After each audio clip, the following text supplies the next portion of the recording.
या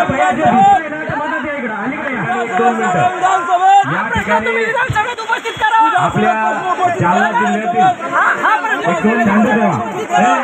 बोलतो 2 मिनिटं शांत बसा।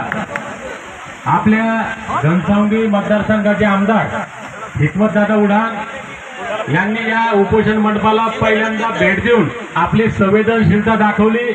त्याबद्दल महाराष्ट्रातील 2-2.5 कोटी धनगर समाजाच्या वतीनं मी आपले आभार व्यक्त करतो साहेब।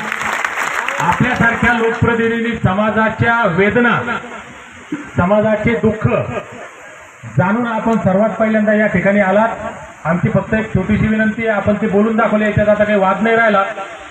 परंतु आपल्या मतदारसंघामध्ये जसं तात्या म्हणले की धनगर समाज मोठ्या प्रमाणात, तसं महाराष्ट्रात सगळीकडेच आहे। पण आपण पहिल्यांदा ही भूमिका घेतली आणि उद्या जर सर्टिफिकेट मिळाले तर हा धनगर समाज तुमच्यासह सरकारचे उपकार कधी विसरणार नाही।